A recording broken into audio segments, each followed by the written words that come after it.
Hello guys. कैसे एक से 10 मिनट दिए टाइम। यस।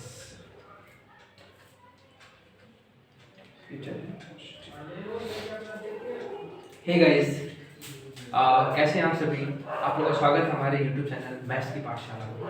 जैसा कि ये चैनल पे मैंने आपसे प्रॉमिस किया था कि मैं आपको रेलवे की जितनी भी साइंस है मैं आपको इनको थ्रोली मैं पूरा पढ़ाऊंगा आपको।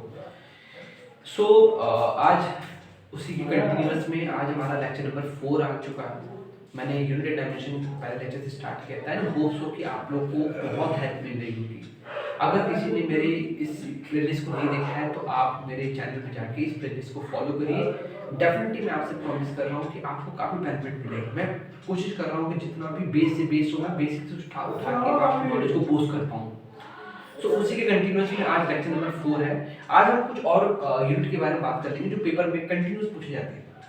अभी तक हमने डिस्कस कर लिया था आपसे लंबाई के जितने भी मात्रक थे, दूरी के मैंने जितने भी छोटे बड़े जितने भी मात्रक थे मैंने आपसे सारे डिस्कस कर लिए थे। उसी के कंटिन्यूअस में आज सेकंड हमारा टॉपिक होगा दाब। अगर मैं दाब की बात करता हूँ, दाब की तो बेसिकली बात करता हूँ तो दाब को इंग्लिश में कहते हैं प्रेशर। दाब को बोलते हैं प्रेशर। अगर आपने प्रेशर को पढ़ा होगा तो मैं आपसे पूछूं कि प्रेशर क्या होता है तो बेसिकली हम लोग ये बताते हैं कि प्रेशर क्या होता है, फोर्स अपॉन एरिया। मींस एकांक क्षेत्रफल पे लगने वाले बल को क्या बोलते हैं, दाब कहते हैं। या मैं कहूं कि इसको सिंपली हम लोग क्या बोलते हैं, force upon area. Force upon area मतलब बल बटे क्षेत्रफल। अच्छा, मैंने पूछा कि बल की यूनिट क्या होती है, बल की यूनिट क्या होती है, आपने कहना न्यूटन। बल की यूनिट क्या होती है, न्यूटन। अगर मैं एरिया की बात करता हूं मतलब क्षेत्रफल की बात करता हूं, क्षेत्रफल की यूनिट क्या होती है तो आपने कह देना मीटर स्क्वायर या न्यूटन पर मीटर स्क्वायर इसको कहते हैं। दाब का मात्रक क्या होता है, न्यूटन पर मीटर स्क्वायर दाब का मात्रक होगा। और या मैं ऐसे कह दूं न्यूटन पर मीटर स्क्वायर कह दूं या इसको क्या बोलते हैं, पास्कल। ये इसको क्या कहते हैं, पास्कल। क्या कहते हैं, पास्कल। ये भी चीज आती है, कभी पूछेगा पेपर में आपसे दाब का मात्रक क्या होता है, पास्कल होता है। दाब का मात्रक क्या होता है, न्यूटन पर मीटर स्क्वायर भी होता है। ये दोनों आपको याद रखना है, पेपर में कुछ भी पूछ सकता है आपसे। ठीक है, मैंने आपसे कहा ये जो न्यूटन पर मीटर स्क्वायर होता है ये दाब का जो ये मात्रक है फोर्स अपॉन एरिया, सेम मात्रक जिसका होता है ये होता है स्ट्रेस का भी। मैं एक ही चीज को लिंक करके पढ़ा दे रहा हूं जिससे कि आपको दिक्कत हो बार बार वो चीजों को स्किप करने में। यही यहाँ पे ये जो यूनिट है, ये जो मात्रक है जिस चीज का जो होता है मैं यही लिख दे रहा हूँ जिससे आपको बहुत हेल्प मिलेगा चीजों को बैलेंस करने में। फोर्स अपॉन एरिया क्या होता है, न्यूटन पर मीटर स्क्वायर। ये दाब का भी होता है, ये स्ट्रेस का भी होता है। स्ट्रेस मतलब क्या होता है, तनाव। क्या होता है, तनाव। तो तनाव का भी होता है क्या होता है, न्यूटन पर मीटर स्क्वायर। इसको अच्छे से याद रखिएगा। ठीक, अच्छा, मैंने कहा कि दाब को जैसे दाब आपने देखा होगा कि ये मैंने जैसे पास्कल लिख दिया, ये न्यूटन पर मीटर स्क्वायर हो गया। कभी-कभी ये पूछ सकता है कि भाई 1 न्यूटन में कितने डाइन होते हैं। कभी-कभी ये भी यूनिट कन्वर्जन है, सब कुछ मैं बताते चल रहा हूं तो ये क्यों छोड़ूं मैं। 1 न्यूटन में क्या होता है याद रखिएगा, 10 की पावर 5 डाइन होता है, ये भी अच्छे से याद रखिएगा। 1 न्यूटन में क्या होता है, 10 की पावर 5 डाइन होता है, ये अच्छे से याद रखिएगा आप लोग। ठीक है, चलिए ठीक है। और दाब की बात करता हूं तो दाब को हम लोग बार में भी दिखाते हैं, बार में भी इसकी मेजरमेंट करते हैं। दाब को हम बार में भी मेजरमेंट करते हैं। जैसे एक आपने सुना होगा वायुमंडलीय दाब। ठीक है, वायुमंडलीय दाब में क्या होता है, वो भी एक दाब को मापने की इकाई होती है जिसको हम लोग इसमें मेजरमेंट करते हैं बैरोमीटर में। याद रखिएगा, बैरोमीटर क्या होता है, डिवाइस होता है। बैरोमीटर क्या होता है, डिवाइस होता है जो क्या करता है, वायुमंडलीय दाब को मापता है। ये भी चीज याद रखिएगा। ठीक है, तो इतनी बातें याद रखिएगा।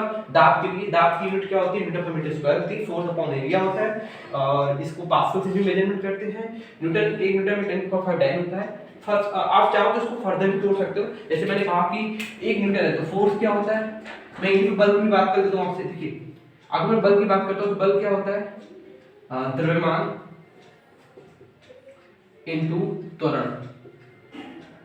अब यहाँ दो नई चीज आ गई, द्रव्यमान और त्वरण। द्रव्यमान का मात्रक क्या होता है, यानी कि होता है किलोग्राम। और त्वरण का मात्रक क्या होता है, त्वरण बोलते हैं मतलब एक्सीलरेशन। एक्सीलरेशन क्या होता है, rate of change of velocity is called acceleration. Rate of change of velocity is called acceleration. मतलब वेग में होने वाले परिवर्तन की दर को त्वरण कहते हैं। मतलब क्या हुआ, मीटर अपॉन में सेकंड स्क्वायर, दोनों याद रखेंगे, केजी इनटू मीटर पर सेकंड स्क्वायर।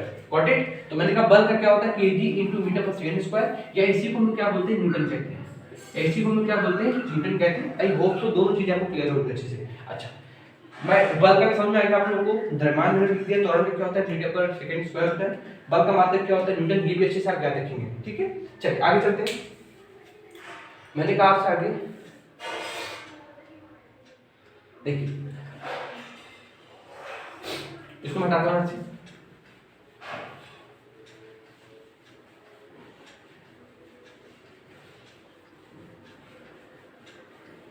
देखिए मैंने कहा आपसे एक होता है हमारे पास चाल तथा वेग, ये भी समझ लेते हैं अच्छे से। देखिए चाल को हम लोग कहते हैं स्पीड और वेग को बोलते हैं वेलोसिटी। वेग को कहते हैं वेलोसिटी, चाल क्या होता है हमारी स्पीड और वेग। देखिए मैं बात करता हूँ दोनों में, सर ये दोनों की यूनिट क्या होती है। देखिए दोनों का अगर मात्रा की बात करते हैं तो ये होता है मीटर पर सेकंड, बट समझना हमें क्या है वो समझे मेरी बात को ध्यान से। मैंने कहा जो चाल होता है, जो ये चाल होती है, जो स्पीड की हम बात कर रहे हैं, स्पीड कैसी क्वांटिटी होती है तो याद रखिएगा ये स्केलर क्वांटिटी है। आप इसको कैसे लर्न करेंगे, देखिए चाल को बोलते हैं स्पीड, एस से स्पीड और एस से स्केलर क्वांटिटी। तो आप इस तरीके से इसको याद कर सकते हैं, एस से स्पीड, एस से स्केलर क्वांटिटी। वी से वेलोसिटी मतलब वी क्या होती है आपकी, ये आपकी वेक्टर क्वांटिटी होती है। ठीक है, देखिए सॉरी मैंने कहा कि वेलोसिटी की अगर मैं बात करता हूँ, देखिए वेलोसिटी क्या होता है। वेलोसिटी होता है सर, जैसे मैं वेलोसिटी थोड़ा सा इसको और एक्सप्लोर करता हूँ तो वेलोसिटी क्या होता है देखिएगा, वो ही होता है सर क्या नाम है, विस्थापन, विस्थापन अपॉन में समय। और ये क्या होता है सर, ये होता है दूरी बटे में समय। आप एक चीज देख रहे होगे, यहाँ पे समय की क्वांटिटी इन्वॉल्व है, यहाँ पे समय की क्वांटिटी इन्वॉल्व है, यहाँ पे दूरी आ रही है, यहाँ पे विस्थापन आ रहा है।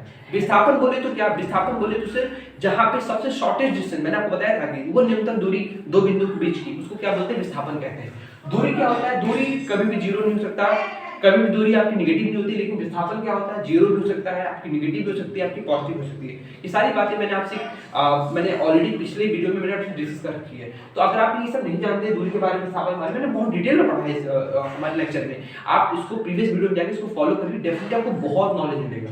चलिए, तो मैंने कहा कि चार यूनिट क्या होती है, वही मीटर पर सेकंड, मीटर पर सेकंड। यहाँ से वेलोसिटी की यूनिट क्या होती है, मीटर पर सेकंड। याद रखिएगा इस बात को, और मैंने बहुत डिटेल में बात किया है, इस चीज को अच्छे से देख लीजिएगा आप लोग। चलिए ठीक है, तो आई थिंक ये सब आपको समझ आ रहा होगा। इसको मैं हटाता हूँ, बस एक चीज याद रखिएगा, इसकी नोट्स बनाते चलिए आप लोग, नोट्स बनाते रहेंगे तो आपको बहुत हेल्प मिलेगा। चलिए आगे बढ़ते हैं। विस्थापन मैंने बता दिया, बल बता दिया मैंने आपको,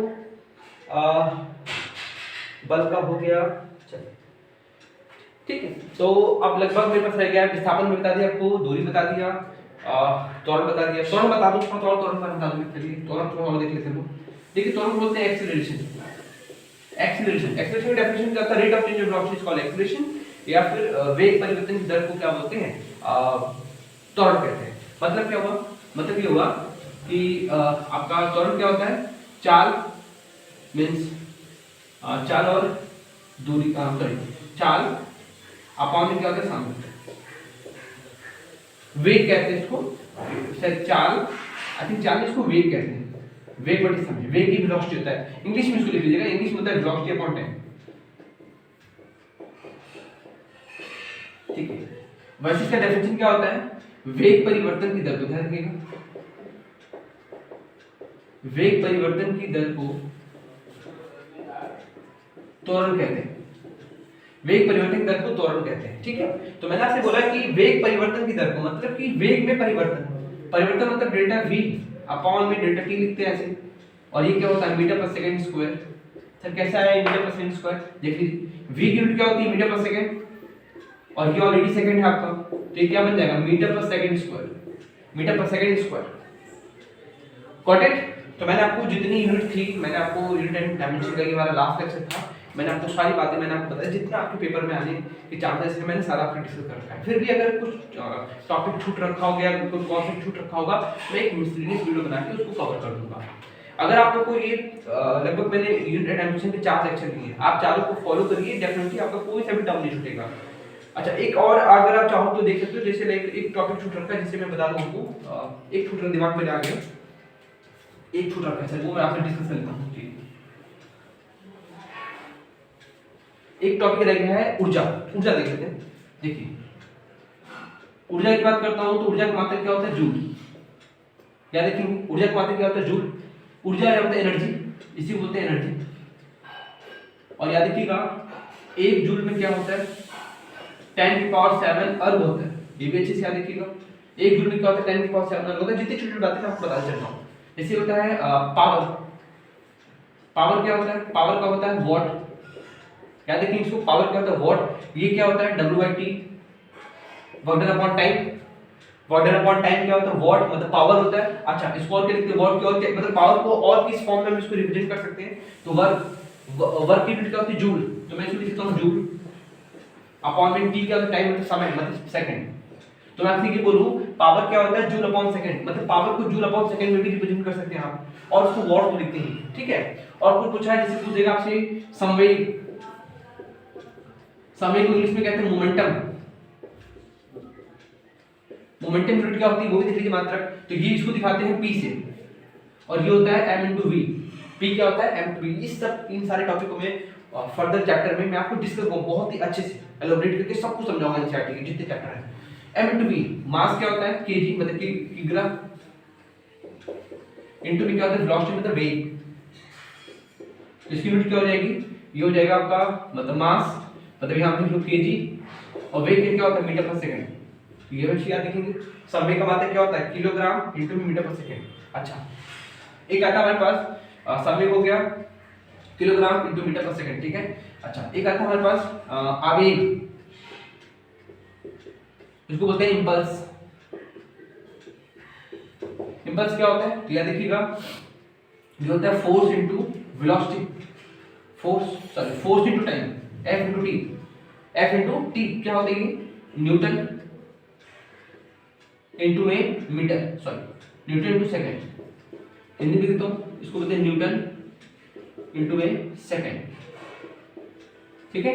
न्यूटन का तो फर्दर ब्रेक कर सकते हैं, मास इनटू एक्सेलरेशन तो हो जाएगा किलोग्राम इनटू मीटर पर सेकंड स्क्वायर और इनटू में सेकंड। तो इस तरीके से आप इसको ब्रेक कर सकते हैं। तो चीजें आपको सबको दिख सकते हैं, अगर ये नहीं दिख रहा हो तो मैं इसको ऊपर की तरह यहां पे लिख लीजिएगा किलोग्राम इनटू मीटर पर सेकंड स्क्वायर इनटू में सेकंड, और यहां से एक सेकंड कट जाएगा आपका, तो यह आ जाएगा केजी इनटू मीटर पर सेकंड। होप सो चीजें आपको समझ में आ रही हैं अच्छे से, मैंने आपको सारी बातें बता दी हैं जितने भी, ये कुछ छोटी-मोटी मिसलेनियस था तो मैं सोचा इसी वीडियो में आपको कवर कर दूंगा, ऐसे क्या वीडियो बनाऊं। तो इस वीडियो में मैंने सारा कुछ बता दिया है, जितनी इंफॉर्मेशन आपकी टेक्नीशियन हो गया, एनटीपीसी हो गया, एलपी हो गया, रेलवे के किसी भी एग्जाम के लिए इस वीडियो को आप फॉलो कर सकते हो, एंड ट्रस्ट मी ये वीडियो बहुत आपको हेल्पफुल करेगी। अच्छा जो भी चीज़ें अगर आपको नहीं आती कि सर हमें ये पढ़ा दीजिए, आप इस वीडियो के कमेंट सेक्शन में आप कमेंट करिए, मैं डेफिनेटली उस पर्टिकुलर टॉपिक पे वीडियो बनाने की पूरी कोशिश करूंगा। और अगर आपको ये हमारी प्लेलिस्ट अच्छी लग रही है तो प्लीज़ आप लोग हमारे चैनल को सपोर्ट करिए, चैनल को सब्सक्राइब करिए, इसको इस प्लेलिस्ट को अपने दोस्तों से शेयर करिए। कोई भी अगर कमी है, अगर कोई भी इंप्रूवमेंट करना चाहते हैं डेफिनेटली सर इसको और इस तरीके से पढ़िए, तो मैं उसको और कोशिश करूँगा बेहतर तरीके से इंप्रूव करने की। तो मिलते हैं नेक्स्ट वीडियो में, सपोर्ट करिए चैनल को अगेन, और कोशिश करता हूँ कि मेरे थ्रू देने वाली जो भी नॉलेज है आप लोगों को काफ़ी मदद मिलेगी। जो भी बिगनर्स होंगे, जो भी लाइक साइंस से बहुत साइंस का रिश्ता नाता नहीं होगा, तो मैं कोशिश करूँगा कि उनको लाइक बेस से समझाने की कोशिश करूँगा। एंड मिलते हैं नेक्स्ट कॉन्सेप्ट के साथ नेक्स्ट वीडियो में। अपना ध्यान रखिएगा, होप सो आप अच्छे होंगे। मिलते हैं नेक्स्ट वीडियो में। Thank you so much. जय हिंद, जय भारत, धन्यवाद।